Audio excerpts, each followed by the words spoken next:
ಮೋದಿ ಅವರು ಈ ದೇಶದ ಗೌರವವನ್ನು ವಿಶ್ವದ ಎಲ್ಲೆಡೆ ಹೆಚ್ಚಿಸಿದ್ದಾರೆ. ದೇಶದ ಭದ್ರತೆಯನ್ನು ಕಾಪಾಡಿದ್ದಾರೆ. ದೇಶದಲ್ಲಿ ಮೊದಲ ಬಾರಿಗೆ ಭ್ರಷ್ಟಾಚಾರ ರಹಿತ ಸರ್ಕಾರವನ್ನು ಕೊಟ್ಟು ಅಭಿವೃದ್ಧಿಯನ್ನು ಮಾಡಿದ್ದಾರೆ. ಜನ ಇದನ್ನು ಒಪ್ಕೊಂಡಿದ್ದಾರೆ. ಅದಕ್ಕಾಗಿ INDAದವರು ಏನೇ ಸರ್ಕಸ್ ಮಾಡಿದರೂ ಕೂಡ ಜನ ಅವರ ಜೊತೆ ಹೋಗೋಕ್ಕೆ ಸಾಧ್ಯ ಇಲ್ಲ. ಮೋದಿಯವರ ಈ ವಿಕಾಸದ ಯಾತ್ರೆಗೆ ಹೊಸದಾಗಿ ಅಯೋಧ್ಯ ಶ್ರೀರಾಮ ಜೋಡಣೆ ಆಗಿದ್ದಾರೆ. ರಾಮ ಮಂದಿರದ ಉದ್ಘಾಟನೆಯ ನಂತರ ಜನಕ್ಕೆ ವಿಶ್ವಾಸ ಬಂದಿದೆ.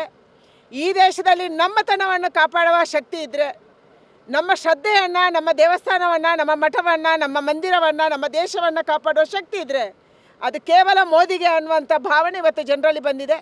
ಈ ಕಾರಣಕ್ಕಾಗಿ ಇಡೀ ಹಿಂದೂ ಸಮಾಜ ಪೊಲರೈಸ್ ಆಗ್ತಾ ಇದೆ, ಒಂದು ಕಡೆ ಬರ್ತಾ ಇದೆ.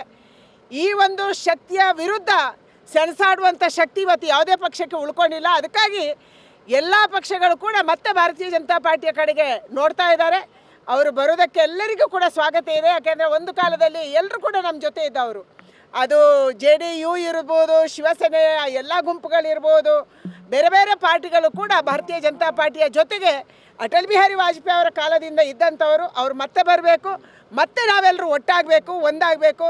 ಮೋದಿಯವರು 450ಕ್ಕಿಂತಲೂ ಹೆಚ್ಚು ಸೀಟಿನ ಅಂತರದಲ್ಲಿ ಗೆದ್ದು ಮತ್ತೊಂದು ಸಾರಿ ಪ್ರಧಾನಿ ಆಗಬೇಕು. ಇದು ನಮ್ಮ ಅಪೇಕ್ಷೆ. ಖಂಡಿತವಾಗಿ ಯಾರ್ಯಾರು ನಮ್ಮ ಪಕ್ಷವನ್ನು ಬಿಟ್ಟು ಹೋಗಿದ್ದಾರೆ ಅವರೆಲ್ಲರೂ ಕೂಡ ವಾಪಸ್ ಬರಬೇಕು. ನಾನು ವಿನಂತಿ ಮಾಡ್ತೇನೆ. ಇದು ಇವತ್ತು ಅಭಿವೃದ್ಧಿಯ ಕಾಲದ ಪರ್ವ, ದೇಶದ ಭದ್ರತೆಯ ಕಾಲದ ಪರ್ವ, ನಮ್ಮ ಶ್ರದ್ಧೆಯನ್ನು, ನಮ್ಮ ವಿಶ್ವಾಸವನ್ನು ಕಾಪಾಡುವಂಥ ಕಾಲದ ಪರ್ವ.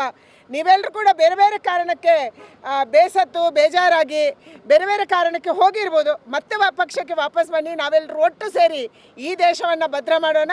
ಮೋದಿಯವರನ್ನು ಮತ್ತೊಂದು ಸಾರಿ ಪ್ರಧಾನಿ ಮಾಡೋಣ.